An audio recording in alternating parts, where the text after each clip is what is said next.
Hey, this is Randy McStine, and you're listening to Sonic Perspectives. Hello, everybody. Welcome to Sonic's Perspectives. We're going to be chatting today with Randy McStine, who is taking a break for about, a week on the active Porcupine Tree tour. Welcome. Thanks for chatting with us today, Randy. Yeah, thank you, Scott. Good to see you. Yeah, great to see you too. So this really is a breather you're on right now, right? Yeah, I'm going back out. Well, it's what is it, Wednesday now? I'm leaving again on Monday for Europe. So it's about a Right. week. Yeah. And is that good to have a pause to replenish the energy, or does this threaten to take momentum out for a little bit? No, I think it's a really good thing.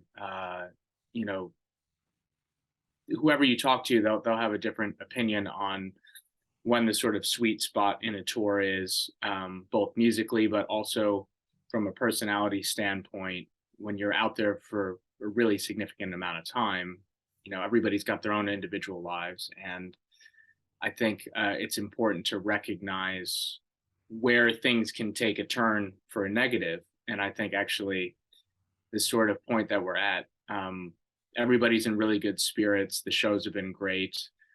Perfect moment, especially coming off of the show we did in Chile, to sort of come home for a week, see the family, the pets, what have you. And it's not too long to get particularly comfortable. Like I'm sort of just kicking back, enjoying some records that I bought, playing some music, seeing some friends. But ultimately, my mind is still on the fact that I'm leaving on Monday. So I'm structuring my time at home as if I'm still on tour in a way. Yeah. So that's a long-winded way of saying I think it's actually a really good thing. Because we left for production rehearsals the first week of September, so we've been at it for a solid month, Hmm. and I think it's a good moment to come home and then go back out and do it again. Right on, right on. Well, let's start out by letting people know who you are. Yeah, Presumably, a lot of folks watching this because of Porcupine Tree Tour, which we'll be focusing on in this interview. But, not everyone may be aware of your history. So let's take a moment at the outset just to give folks a brief overview there. sure. Well, where would you like to start? I mean, there's a lot. Yeah, You know, where you let's want to maybe talk. just talk a little bit about the different, projects you've done, both solo and duos and various things. Sure, sure. Well, I think for most people who have followed me for the last 12, 13 years, the starting point would be a project that I had called Lo-Fi Resistance, which I started really at the beginning of my 20s.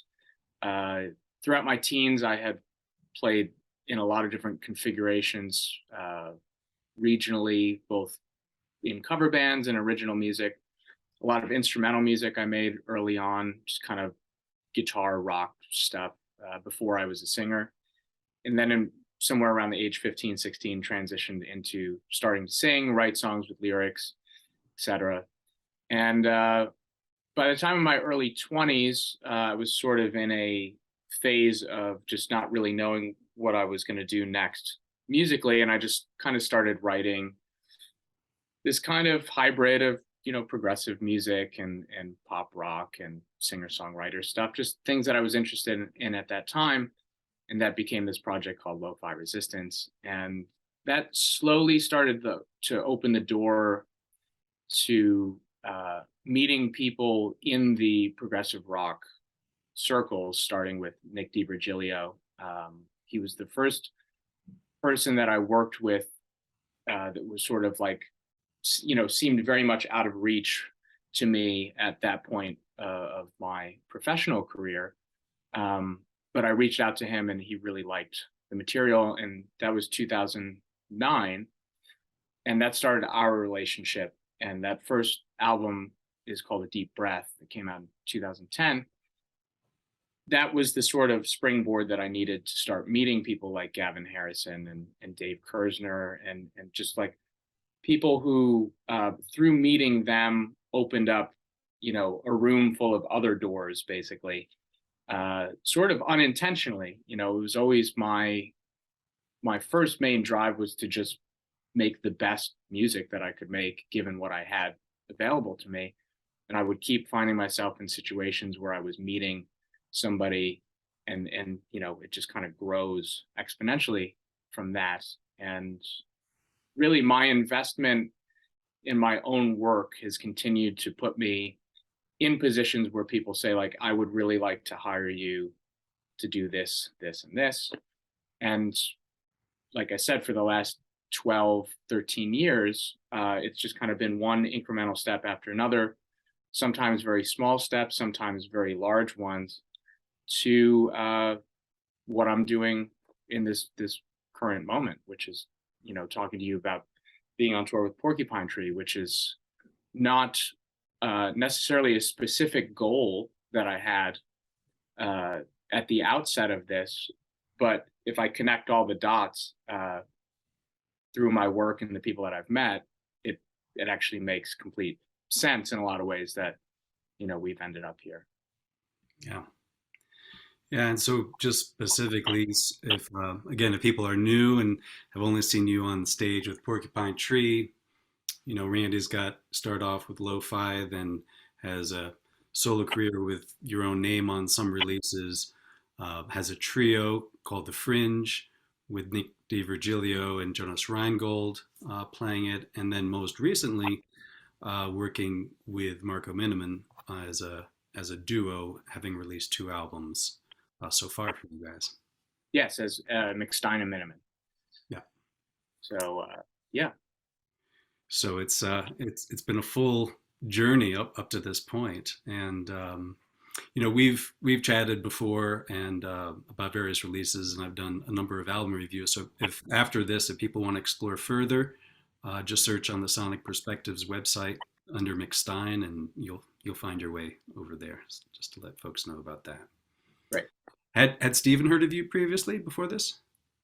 I don't really know. I think if I had to guess, I would say yes, but maybe not familiar with the work. And again, it comes down to just the circles that I've been traveling in have kind of, been leading towards the center of the bullseye in that sort of respect. So I know that my name has been out there for a few years in regards to, basically I've worked with everybody in his solo band with the exception of him. So I think it was just inevitable that my name would kind of make its way out there at a certain point. But to go back to Lo-Fi Resistance, for people who don't know this record, the second album was called Chalk Lines. And that was my personal introduction to working with members of Porcupine Tree, mainly Gavin Harrison, who plays drums on the entire record. Colin Edwin plays bass on 3 songs. And I also recorded a good majority of the final guitar tracks with John Wesley at his studio, Red Room Recorders at the time, which, Stephen had recorded a lot of guitar tracks there for, I think, Fear of a Blank Planet and his solo record, Insurgentes. So that was, that's really where the seeds of all of this start. And with Gavin in particular, a relationship that we've just carried through over the years. In 2019, of course, opened for the Pineapple Thief, doing a solo acoustic set. And I think that was a big moment because it obviously put us in the same room every day, for about a month. And he got to see a perspective, no pun intended, of what I do, which is, different, similar, but different to the record that we made in 2011. And so I think that was definitely a main driving factor whenever the conversation happened between the 3 of them about what the future of Porcupine Tree was going to be on the stage. Yeah. Well, guide us through the auditioning or hiring process. Like, did Stephen originally make the call over to you, or how did all that come about? Gavin called me in September of 21. So this was a couple of months before essentially anybody in the world outside of the inner workings of the band knew that there was a reunion, so to speak, coming, a new album and a new tour. Yeah. And, to be honest, it was a rather quick call. He kind of got right into it within about 30 seconds and asked if I was interested in joining, to which I said, yeah, and scribbled down some notes and then waited for more. But after that, it went quiet for a while because they just kind of wanted to lock in everything. And it wasn't really until January of this year that things really started rolling with everything, getting a copy of the new record, sitting down, really studying it, and beginning to map out basically just the entirety of what my role was going to be within the material and in the show itself. New gear to invest in, and just thinking, just big picture about the whole thing. And a year goes quick, and it's been amazing to go from just that initial call to now it's reality. We're out here doing it. So yeah, but to answer your question specifically, it was Gavin who made the call to me. And it sounds like it wasn't really an audition, like they weren't bringing in multiple people. It sounds like Gavin was seeing if you had interest and your schedule could be available, and he sort of took it from there to lobby for you.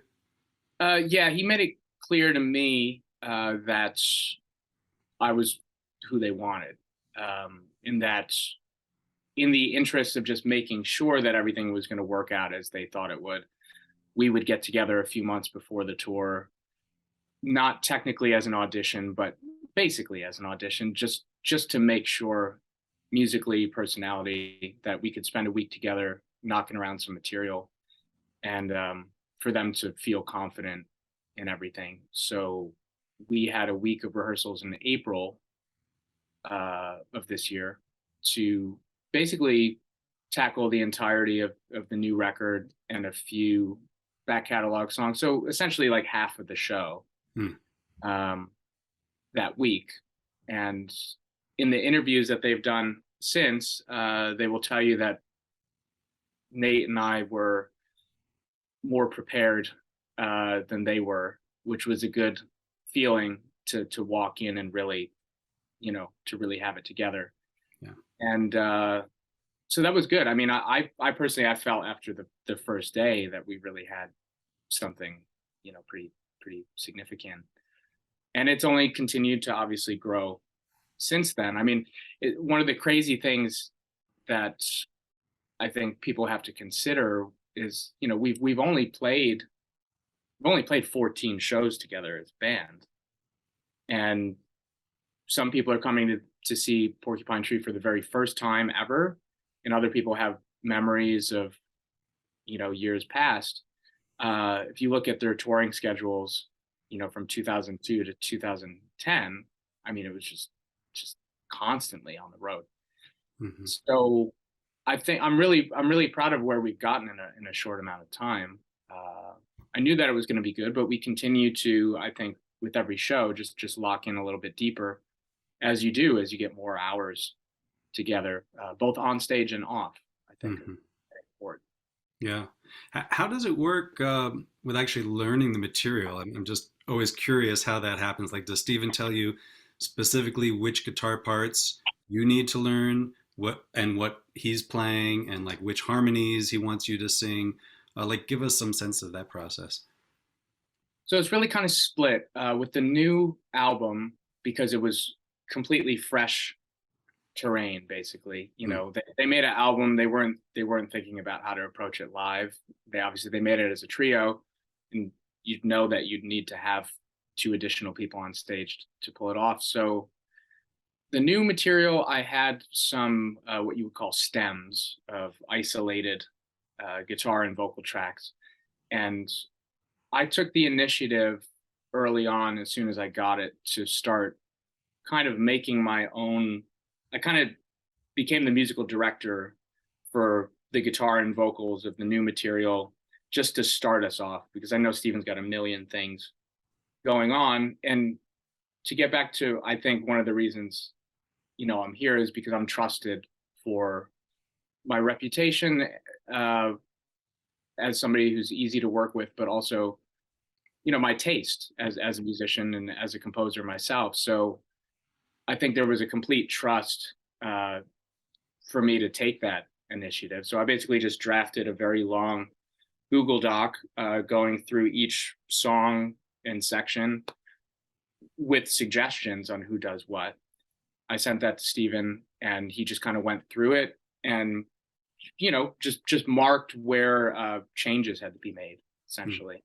And that's how we approached that with the new material. With the back catalog stuff, there's a wealth of recordings for me to sort of cross-reference. Mm-hmm. And so I just kind of go into, music journalist mode in a way of just saying, okay, here's the studio recording, here's 2 or 3 different live recordings. I wasn't given any charts or any isolated tracks, so I essentially learned the whole show by ear. Mm-hmm. Including the tones, just really sitting there. And this is where like a lot of background knowledge comes in handy, to listen to a section and say like, oh, right, that's a filter on the phase, and there's a delay with a, this millisecond time, like getting very, very specific with the details, because I wanted to be sure that when I walked in to those first rehearsals, that the sounds were as close as I could get them to what I'm hearing. And then if there need to be any adjustments from there, it should already be pretty close. We're not coming in with a mess of sounds and saying like, well, that doesn't sound anything like record. Porcupine Tree material, it has a very particular sonic stamp on it. And I think the goal is to, for me, get as close as I can to the source material. But I was also along the way asking Steven questions about certain things like, hey, do you want me to do it how so-and-so did it? Or, what is your approach to this? And he kept making it clear to me that they were really looking for my voice, a sort of fresh infusion of what it is that I do, with the caveat that if it doesn't work, they're not going to be afraid to tell me to change it. So I think I kind of headed into it with a concept of, to me, what I think fits the mold of what they do, and what needs to be tossed aside.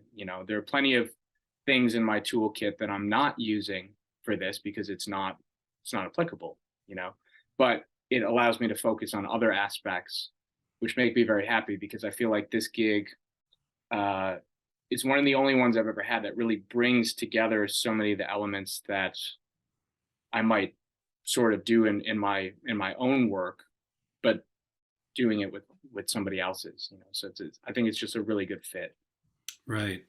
So it sounds like you didn't necessarily have to get everything note for note if you were taking a solo that either he or Wes had played in the past live, that you had some leeway to sort of make it your own a little bit, huh? Yeah, for sure. Yeah. But again, there are very specific things that I wanted to make sure were, as close as possible. And, on the subject of what my role is, I think it's one of those things that you have to sort of go back and understand why the second guitar chair even exists, because prior to 2002, they were a quartet. The music was a lot different than what it became when Gavin joined the band on In Absentia. Losing Chris Maitland, they lost a backing vocalist because Chris used to sing harmonies with Steve. So thus the second guitar / harmony vocalist role was created, and of course held down very well by John Wesley from 2002 till their hiatus in 2010. So, you know, you've got hundreds and hundreds and hundreds of shows that the band played between 2002 and 2010, along with 2 official or 3 official live concerts, which a lot of people, it's almost, I don't want to call it revisionist history, but you know, when that's what you're left with, that's what people use as their sources. Oh, the anesthetized DVD, that is the band.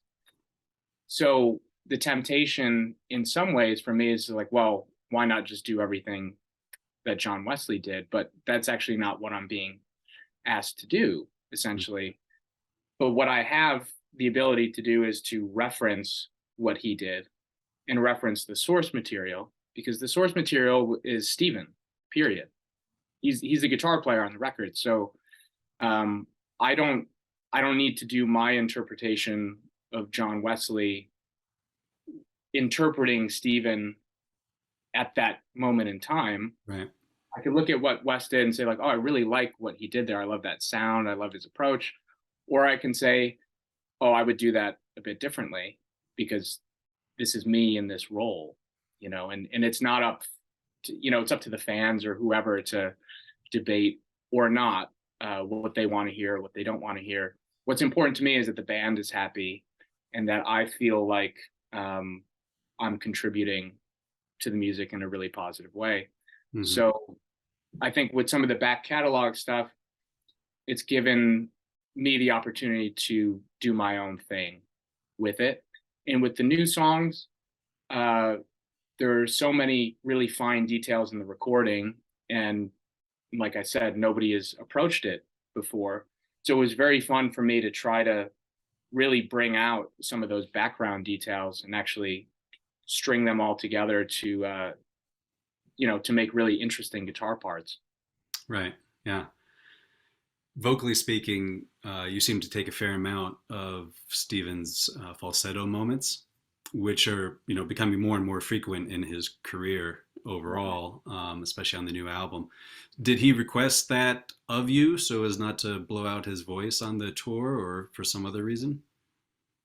Well, that wasn't explicitly given as a reason. I think it was just natural to do that. You know, Wes used to take a lot of the high vocal parts too, and it was a natural sort of transition to approach the new material like that as well. And you know, when there's only 2 singers on stage, you have to really think about what's important and what isn't. And yeah, you know, the new songs have a lot going on musically, and they're arranged in a way that's quite different from the older stuff. So no, I think it's just one of those things. Again, I took the initiative of what I thought would be best for the both of us. You know, also speaking as a band leader and a front man myself, if you can sort of lighten the burden on the front man so that he can focus on just singing a particular part. You know, you'll notice there's a lot of moments where he's maybe not even playing rhythm guitar in a verse, and it's just me playing rhythm, you know, because he doesn't have to. Mm-hmm. So I think it just gets down to the team dynamic and what's going to work out mm-hmm. best to keep it smooth, essentially. So yeah, taking the upper parts felt natural to me, and it also allowed me to really spend a lot of time trying to develop that part of my voice, which is not something I normally focus on. So that's been nice. I like a good challenge.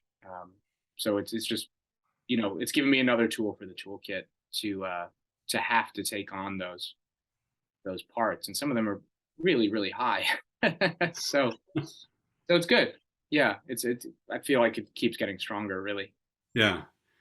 Well, yeah, definitely on the recordings, whether it's like King Ghost or Walk the Plank in this case, or something, you know, they're also processing effects used in the recording studio as well. how much of that is some sort of effects, are layered on in the live thing so that, you're not killing your voice as well, and whether it's reverb, delay, or something more involved than that. Yeah, I think there's only a couple of moments on the record where they're processed like an octave above a human, what's humanly possible. Yeah, yeah.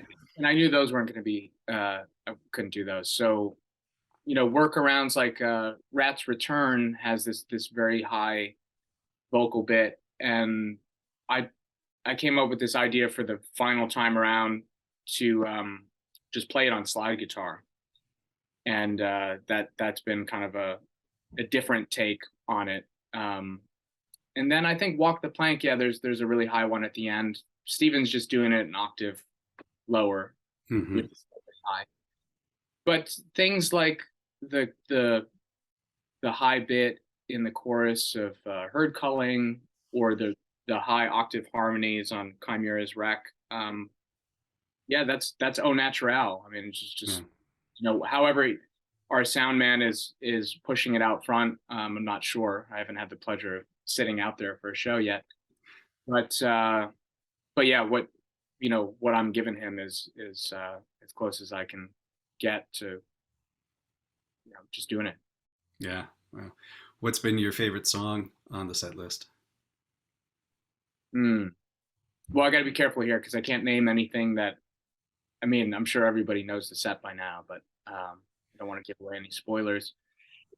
I don't. I guess I don't really have one because they all seem to afford me just individually a different opportunity in every track, and I like the diversity of sounds and dynamics, between from song to song. So yeah, I mean, it would be easy to pick something where I have a big solo moment or big vocal thing or whatever. But yeah, I think they all just have their own feel. So Right. I guess I don't really have a favorite at this point, but I do have favorite moments, certain solos or certain vocal harmonies, or just things that aren't even uh, selfishly about what it is that I'm doing. I mean, some of my favorite moments into the night are, a certain part that Gavin does something, or just what the other guys do. Yeah. Really, just kind of feeling the chemistry of the band as a whole. Hmm. Great. Yeah. Yeah. I do enjoy your. It seemed like you had a lot of pretty cool contributions from your end on the Walk the Plank, Mm, with the guitar and everything. That was really intense in concert. I love that. thank you. Yeah, that's kind of an open canvas in a lot of ways because it's so electronically driven.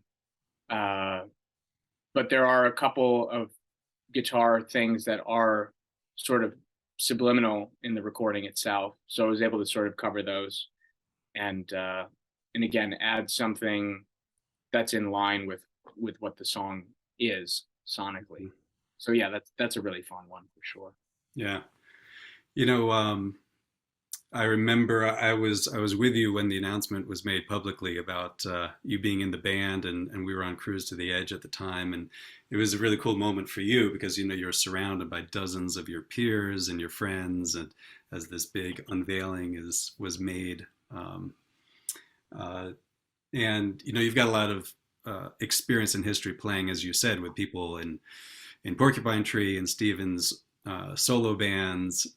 So did people like Marco or John Wesley, did they give you any, what was their support like? Especially because, someone like John's in a different, strange kind of position maybe with that. But did they give you any like words of advice or encouragement along the way? Well, the encouragement has been there across the board, from just about everybody, which is great. As far as advice goes, no, I nothing in particular comes to mind. I think it's just when you've worked with people for a while and you all sort of work in the same circles, and you also have plenty of public options available to you if you want to go read interviews that people have done. You try to form a picture of who it is that you're actually working with. You know, I like to know heading into a gig what it is to try to expect, or you know, just for myself, my own sense of preparedness and perfectionism, if you will, means that I'm going to prepare for things the way that I prepare for them. And I did know heading into this that, you know, you're dealing with people who are very particular about what they want. And that's obvious when you listen to the music. There's an intense attention to detail, and that appeals to me as well. So it was, to me, I just viewed it as a real opportunity to really dig in and get as deep with the stuff as possible, as to show up and feel like we didn't really have to discuss much of anything, that it should just feel completely natural. And like I said, if anything's out of place, you know, I'll know about it quickly enough to make that adjustment. And you know, I can honestly say that those conversations have been few and far between. It's just because I think, and speaking for Nate Navarro as well, we both kind of approached it the same way, just very, very studious with the sounds and the approach. Because I mean, if you want to talk about a guy who's capable of a million things, technically speaking, and also not really bringing them in, you know, Nate, I mean, just pull up videos of him on YouTube. I mean, his abilities are insane in his vocabulary, but we understand the assignment in a way. You know, we're playing Porcupine Tree music, and you know, thankfully, it's a very expansive world of sounds, but it's also very specific in what they do, and so it's just important to me that it feels natural, and that's really it for me. You know, I mean, if people have had issues in the past, I wasn't there, and I've worked with plenty of people who have reputations for this or that, but what matters to me is, okay, well, it's me in this position. I appreciate whatever background knowledge people want to give me, but you know, it's good. It's going to come down to the people in the room at that moment, and people change over time too. You know, it's the thing. I mean, what somebody experienced 5 years ago, or a year ago, or a week ago, you're talking about three completely different potential circumstances. So I've always just approached it with sort of a blank slate of like, well, this is who I am when I walk into a room, and let's see what's on the other side. Yeah, perfect. And so what's kind of the vibe for both you and Nate, you know, playing with these three members of the band, you know, especially on stage? What's the vibe kind of like? Or do you feel, you know, like a cohesive band? Do you feel like, all right, you know, we're the hired guns, and we're hoping to, you know, please the three main members? And I'm sure that's going to evolve over time, over the course of it. But I'm like, just even physically, like it's a big stage you guys are playing on. You're pretty far spread out from each other. But it's nice, you know, when Steven will come over and, you know, he's playing next to you, and you're feeling, you know, that a sense of bond. It's pretty cool seeing the two of you together. Yeah, I feel like it's another one of those undiscussed things, and we had plenty of time in the rehearsal room. But, you know, rehearsal rooms are clinical and very dry, and you know, but as soon as we showed up to the first show in Toronto, the onstage chemistry started there. Oh, he's walking over. Okay, how about we meet in the middle? Like, you know, I feel very free to kind of roam about the cabin, to, you know, to a reasonable degree. Yeah, the stages are pretty wide. Nate and I are still trying to figure out how we can get more on-stage interaction with each other, just because, you know, neither of us have like 60-foot cables to walk over to each other. But Steven being in the middle, he's mobile, so he can kind of, we can meet in different quadrants. somewhat close to my station, as well as him with Nate. So yeah, where am I going with this? I would say, certainly I want the band to be happy and pleased from show to show. But I think as we do it more, I'm not feeling as though there's a pressure, though I'm under some kind of microscope. I think the rehearsal schedule heading into this was smart. We were able to really get a good amount of bonding time as people in and out of the rehearsal room before we got on the road. Many dinners with Richard, and then being on tours, like just you seize opportunities where they are. And I think what's nice about this is everybody has a level of comfort in a way that they haven't had in the past, which was one of the things that if you read Stephen's autobiography, really kind of was grinding them down, constant touring, just on top of each other all the time, no sense of space. And, that adds up. Those tensions build over time.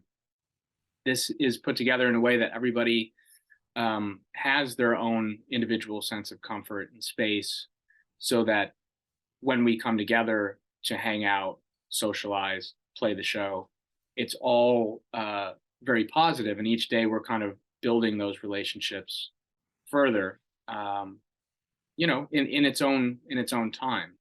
So I can't speak for Nate, but I think at this point, we just, regardless of being the hired help, we just feel like a band. It's 5 people on stage making music. When I'm playing the music, I don't feel as though I'm not a part of it. That's for people in the audience to decide who they're watching and who they're not. Of course, I know that the attention is going to be on the 3, but if you have ears and eyes, you'll start to recognize, like, oh wait, that guy's doing that, no, he's doing that, and that's just the way it is. Yeah. We've seen some audience videos coming out from Chile, and to a lesser extent from Mexico, and those just look like they must have been spectacular gigs for you. Well, the audiences were unlike anything that I've ever personally experienced before. Just the level of intensity and passion, and also just the size of the crowd, of course. I think we had close to 8,000 in Mexico City, but then we had between 14 and 15,000, I think, in Chile. And those were both majority standing rooms. So it was, so many different factors. Of course, the band hadn't been to South America before, as I understand. And so you had people flying in from all over the place to see the show. And many people, most of them probably seeing the band for the first time. So if I put all those things together, it's kind of an indescribable feeling to be a part of history for people in that moment. And, the YouTube videos from Chile in particular obviously capture what I like about them. There are things that I like about them and things that I don't. The thing I don't like about, video from a cell phone at a concert is that it's incomplete data. You hear what you hear, but you're not hearing everything, because you're expecting an entire show to filter through this little microphone and kind of hold it up as some kind of proof, but it's not. You see the people in the audience, and you can visibly see how affected they are, but you're not feeling what it is that they're feeling, or even seeing the exchanges that I see. Like when I lock eyes with somebody in the front row and we're playing a song, and they have tears streaming down their face because they're just so moved by it, or somebody's just head banging like crazy, that is like so beyond even being able to really describe what that feels like in the moment. but I'll get off my soapbox. I think it is really beautiful that people see the band in this light. Um, with that many people, that engaged, that passionate about the music, uh, it's it's a testament to the band for coming back, for sticking it out to their music, and to recognize where they started and where they've gotten themselves to. I think it's great to sort of recognize that. And I said the other day in a post, like, even if I wasn't in the band in that moment, I would just be proud of them for seeing through the vision, because in some ways I think that that moment is kind of what was always sort of promised or maybe expected, and Yeah. it's taken them a long time to get here, but they did it. So I think that's a really special thing, and I think it seems to me like the fans who are seeing those videos are quite proud and amazed too by the response of the audience. So it's great. Yeah, I totally agree. I mean, I was in the audience when there were about 50 of us on the In Absentia tour when they came into Boulder in this little theater, and I love that Stephen pointed that out when he came back to Denver and was like, "Hey, Right. well, we've upgraded a bit since the Fox Theater, haven't we?" Yeah. And yeah, that's great for all of us to feel, as well as for him and the guys on stage to feel. Uh, do you know if a certain show in Europe has been slated to record for a live recording and video? Um, Yeah. Gotcha. Well, I'll just take it that it's going to happen at some point, hopefully, and the rest of the world will get to see something, full. But I respect where you're at with that. Um, Also, can you shed any light on, like, it's been a pretty concise tour. I mean, even in the States, lots of standard cities were missed, right. and certainly you went all the way to Chile, but you could have hit other countries in South America with that sort of response. Any idea why it hasn't been a more thorough comeback tour? Well, I'll say this. I think, and it's not just Porcupine Tree. I think you're seeing it with other bands as well. Some of it is just the unfortunate trend of the way the business is going, and sort of having to sort of shave off all of these other markets to kind of focus on bigger ones. I don't know specifically how and why this everything has gone the way it has, but what I can tell you is that the way the band is functioning it is a democracy, and everything that's happening is a result of those three guys and whoever else may be behind the scenes discussing what it is they want to do and what it is that they don't want to do. And fans can take it personal if they want, and they say like, oh, but I saw them here for $20 and they played my city twice. Yes, that's true, but it's not applicable anymore. Like I said, go on the website and look at all of the tour dates that they used to do, hitting the US 3 times for a single album. The fact is, nobody wants to tour like that anymore. How do you think the three members of the band are feeling about the tour so far? Well, Gavin has said on Facebook, anyways, that he thinks this is the best tour that they've ever done. I can't speak for those guys. I've had a lot of great conversations behind the scenes, and those guys just seem thrilled with the way it's going. Mm-hmm. But that's all I can say, really. I also have to be careful as to not over what's the word I'm looking for? I want to be as respectful as possible to the past of the band and the people who built this thing alongside the three of them. Mm. If Gavin wants to say he feels it's the best tour that they've ever done. That's up to him to say it. It's up to him to explain it or not explain it. It's not my place to say, well, here's why he thinks that. Sure. Yeah. So all I know is that I'm trying to be as present as possible from day to day, understanding that it is our goal to put on the best show possible. I certainly have a personal goal to every time I walk out on stage to be hitting my mark of, again, perfection that I'm seeking. And you never quite get there, but you're looking to get within a certain range of feeling really good when it's all said and done.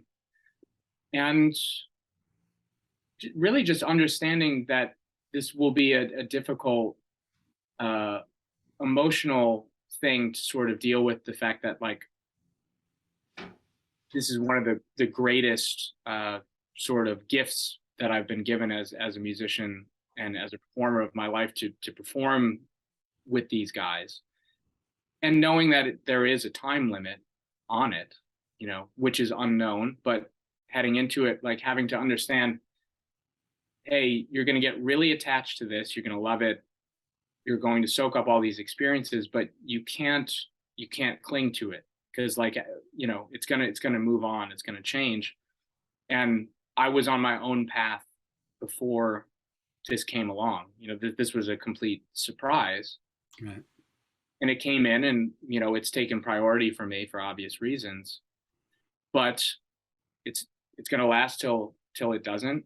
And I hopefully have a long life ahead of me beyond this and the things that I was already doing. So it's just, it's a really interesting moment for my life, for my career, my relationships, and, day to day, just trying to really observe and not think too much about the future or the what ifs, and just enjoy the fact that we're getting to play these amazing shows for an audience that clearly has missed these guys for a long time.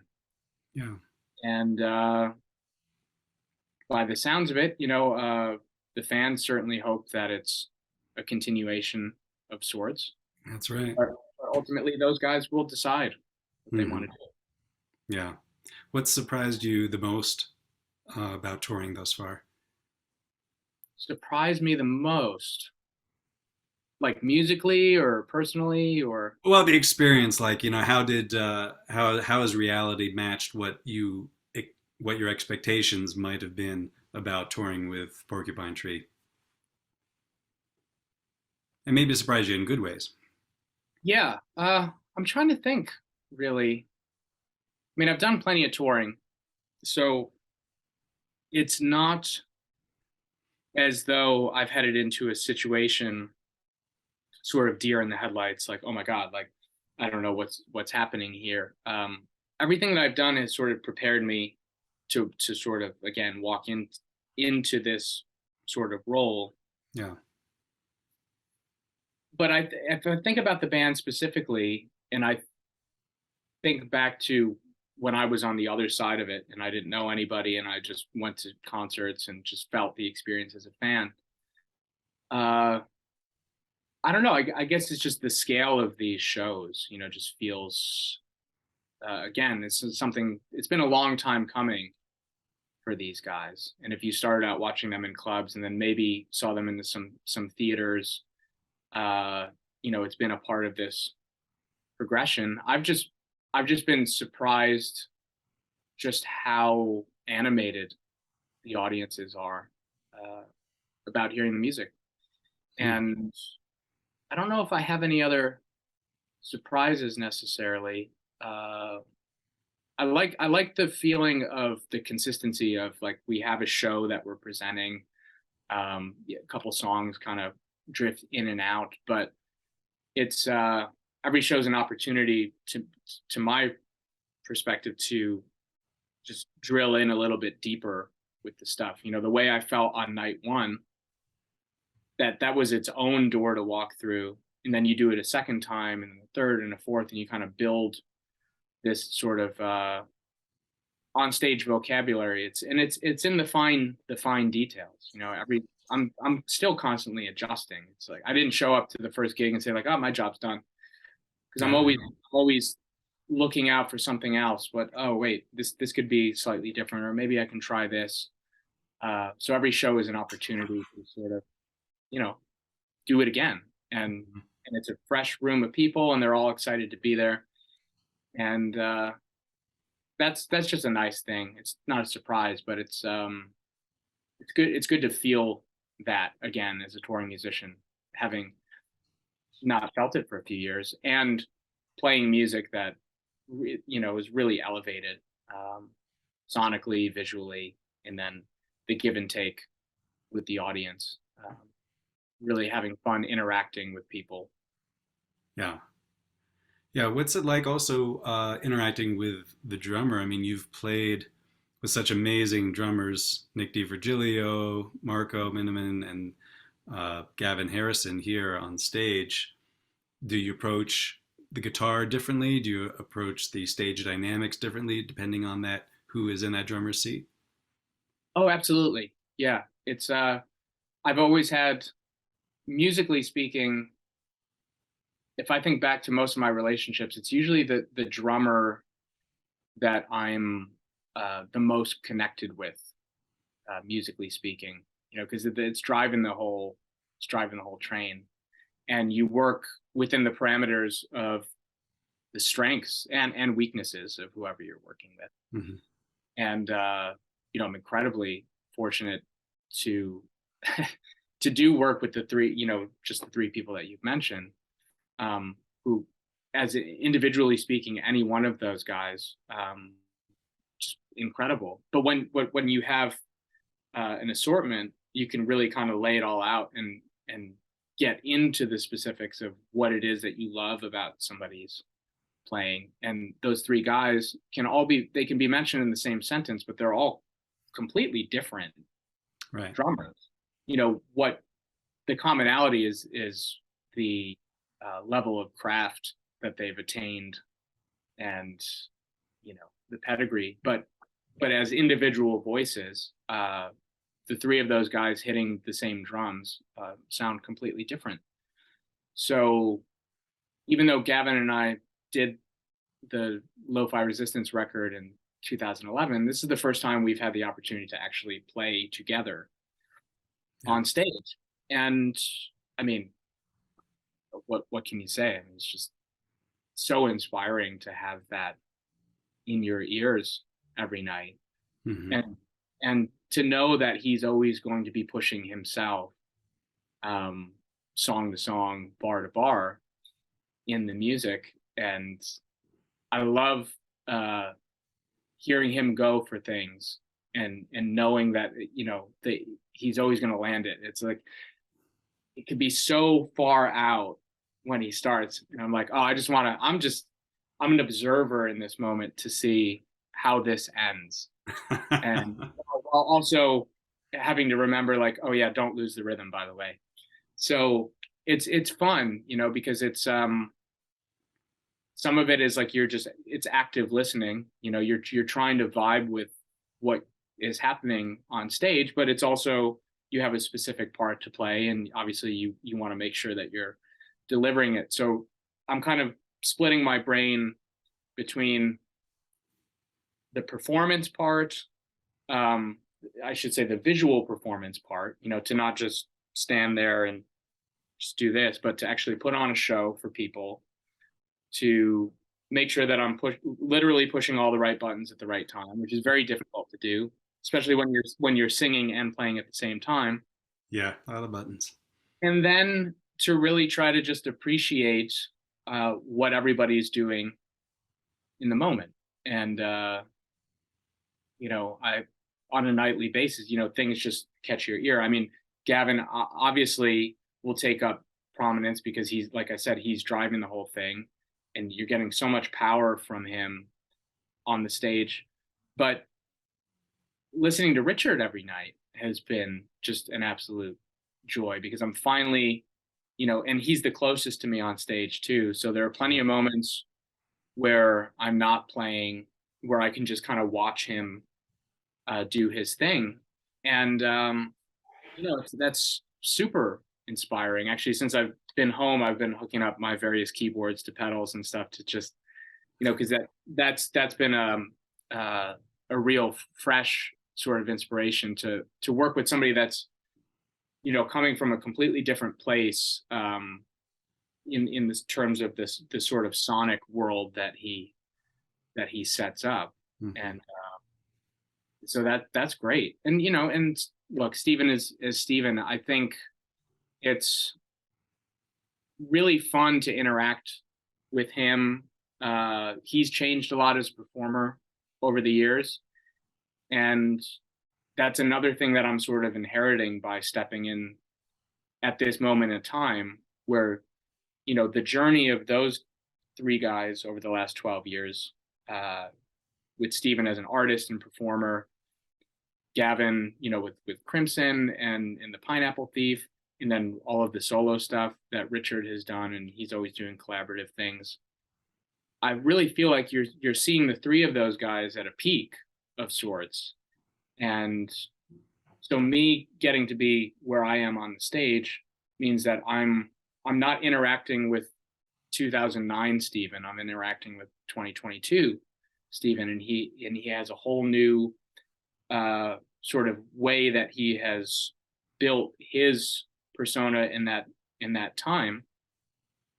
So I think there's a recognition that, oh yeah, if you want to roll around on the floor, like, I'll do that with you, whatever, or if we're going to go to the center stage and rock out and throw some shapes, great, because it is a show. And I think this is maybe more of a show in the big picture than perhaps the band has presented before, in the combination of perhaps lighting, stage interaction, all of those things. Mm-hmm. Again, not totally my place to say, but I think I can feel that there's something different happening, because of those individual components, like I said, they've changed in their own ways, and you react to those changes.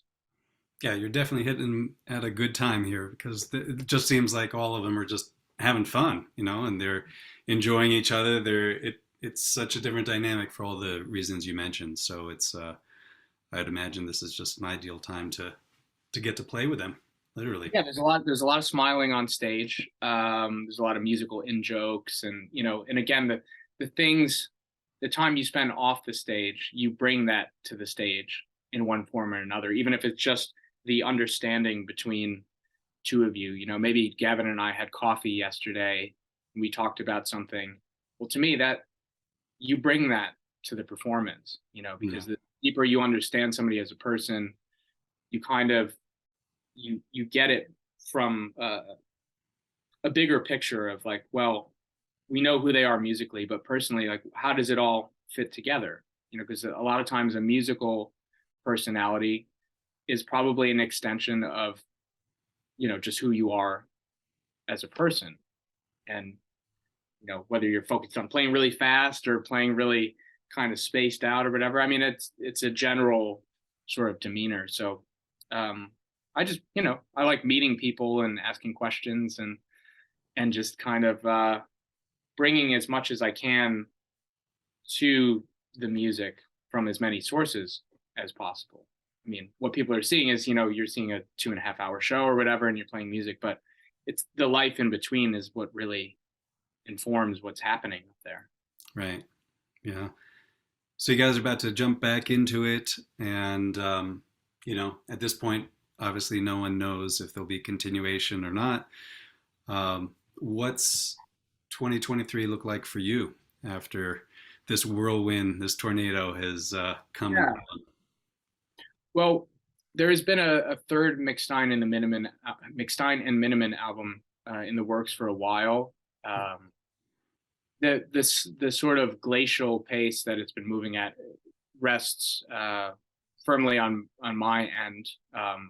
If I had been more focused on it, it could have been done probably a long time ago. But I just after the two that we did in 2020, it was a lot of work, and of course, 2020 was a very specific moment in time. 21 was a little bit more of a that was kind of a weird year because it was like trying to get back out and play, but then it still didn't know if it was the right time. So I sort of just focused more on personal family time and less on trying to, really push it. But then getting the call for this and then knowing that the Cruise the Edge gig was booked for McStine Minnemann, I knew that there were things out in the future that I could sort of start to plan around and sort of work back up to. Now that I'm in this groove of touring again and being in that routine, I'm a lot more excited, just generally speaking, about getting back to making music in the studio. So, that's probably the number one priority is finishing that record so that we can get it out next year and hopefully play some more live dates because we've only just started to recognize, how that band can live on stage. Mm-hmm. And I also want to make another solo record as well. It's been a couple of 2019 was the last solo record I made, and even that Idol, it was called, was not technically a solo album in the sense that my plan for that year was to just make songs, and it turned into a collection of songs which became an album. But the last album I made where I was focused on making an album was an album called Blank, which came out in 2017. And that was a really different approach for me at the time. It was more acoustic, more of an ambient sort of thing. And it was very focused on just kind of a certain kind of palette. And I like that. I feel like that's a really special record in my discography. And I don't want, it's not that I want to go back to that style, but I want to kind of dig into that a little bit more and carry it forward with some other sounds and influences. I've got a new studio space and a new sort of workflow set up with some different instruments. So yeah, I just want to explore maybe making like a proper solo record again, where I'm just playing everything as well, which is not something I've done in a while. Yeah, and you seem to also pop up on cameos and lots of different things. You're on the new Ryo Akamoto album, and like whether it's Jane Getter, or you even collaborated with Adam Holtzman and all sorts of things. So, is that something you still want to keep doing, just to play with different musicians in that way, or do you think after having been a support in the Porcupine Tree band that you really just want to focus on your own career for a little while? I'm happy to do guest appearances, and I kind of take every opportunity as it comes. I don't want to be condescending in saying this, but I'm always trying to go for quality over quantity. Mm-hmm. And there are things as I go along that I just don't necessarily want to do. And I'm constantly renegotiating that based on how I feel and whatever sense of not status, but if I've just had this experience, okay, am I going to try to stay here? What are my parameters? So I'm always kind of renegotiating that for myself in my own comfort level. Yeah, the focus is definitely on, my own thing and things that I'm leading. But anytime there's an opportunity for a really interesting collaboration, if it's just a guest spot on a record, as long as I like the music and it feels good to me, I'll continue doing that. And I think the same goes for, being a sideman for other bands or solo artists or whatever. Again, there are things that I probably don't want to do, that I might have even said yes to a couple years ago, but now you just feel different. Mm-hmm. But ultimately, I mean, if somebody, I think it comes down to like, if I'm going to be hired by somebody, I want it to be specific in that they want me to do what it is that I do. I'm not kind of looking to be necessarily the jack of all trades, sort of anonymous studio musician guy who shows up. Can you play a jazz gig and then play classical? And I admire people like Adrian Belew in the sense that, like, out of the gate, he had this thing that he did, which was not trying to be 10 other guitar players. And it's like, well, this is what I do. And you look at his resume specifically from 77 to 81, and you realize that all of these people were hiring him to do this outlandish thing that he was doing, because it was so fresh and it was so interesting. I want to be more in that sort of situation. If somebody comes, like what happened with Adrian is, he gets the gig with Zappa, then Bowie comes to see him, and then 2 weeks after Frank's gig ends, he's out touring with Bowie, and then the Talking Heads see him, and then he's with the Talking Heads, and then Robert Fripp, so in other words, if somebody comes to a Porcupine Tree gig of some kind of stature and says, oh, I really want to work with that guy, and they reach out to me, and I love the music and it's something I want to do, yeah, sure. Because I want to play songs that I enjoy, I want to play songs that I enjoy and be able to contribute enough of who I am musically to where it makes sense. I'm not interested in just doing like any old gig just to do it, because I would much rather spend that time trying to further my own thing.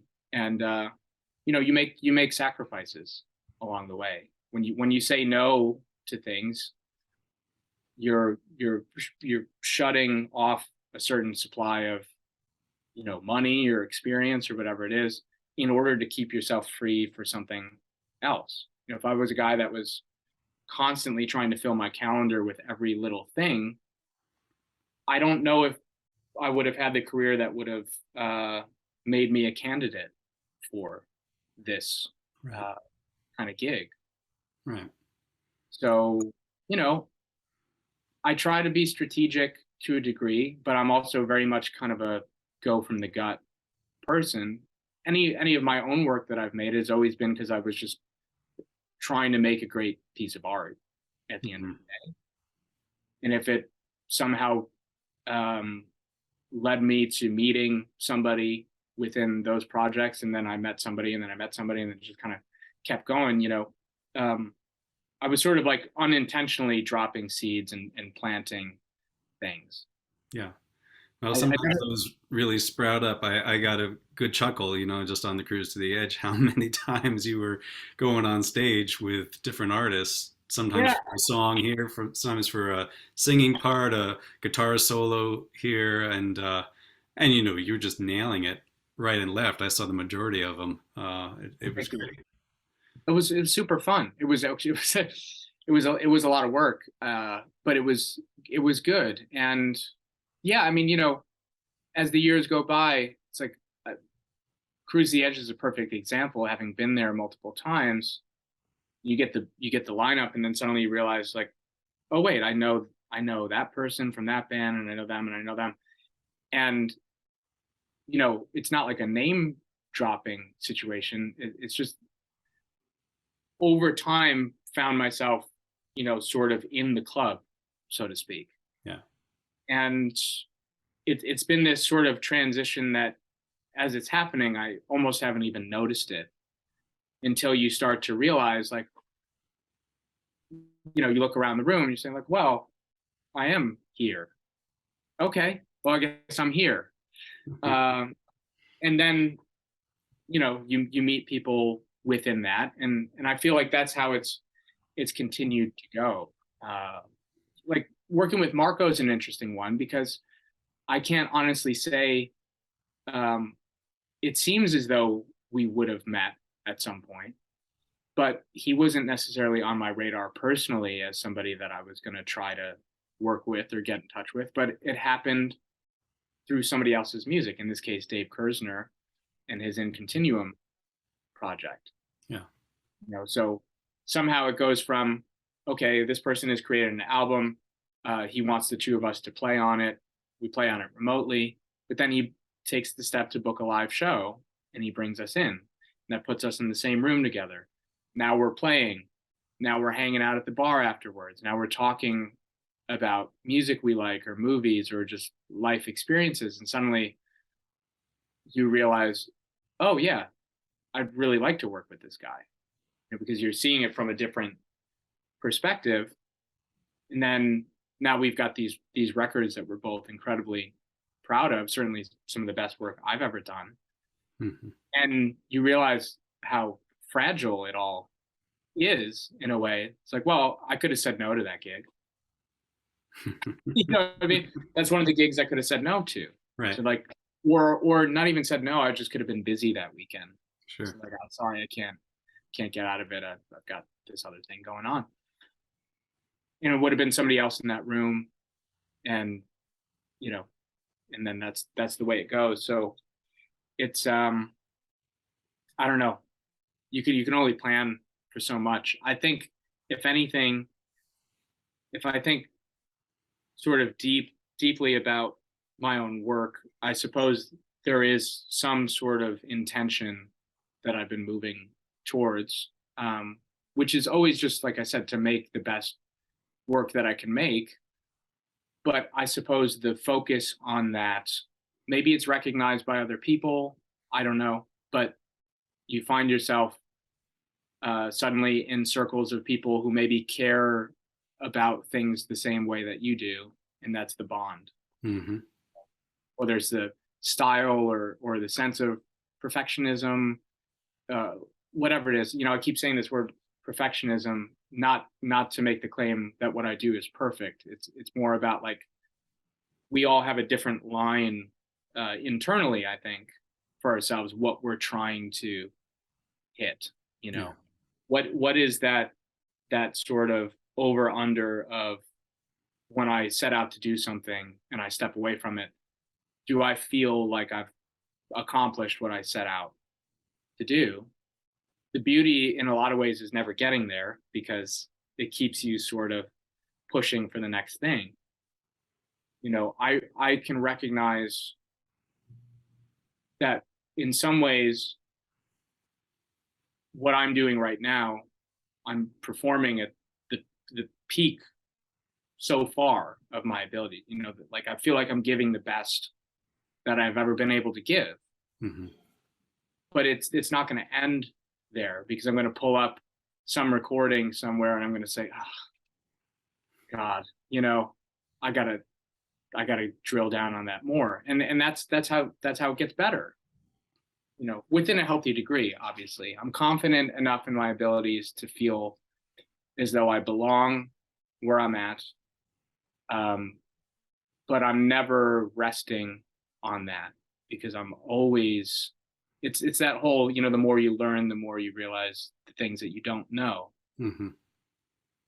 And I think that's just the way it's going to be. And I love music, and I have so many different interests. And, if I put on a Deep Purple record when we get off the phone, I'm going to be thinking, oh man, I would love to do something like this. And then, I'll put on the Tomita record that I bought in Chile, and I'll say, like, oh, I want to make a synthesizer record, and the fun thing is, if I want to do that, I'll do it. Mm-hmm. Because I'm interested in just kind of pursuing whatever artistic whims there are, but also it is a business and it's a life, and there are other things that take precedence and stuff. So it's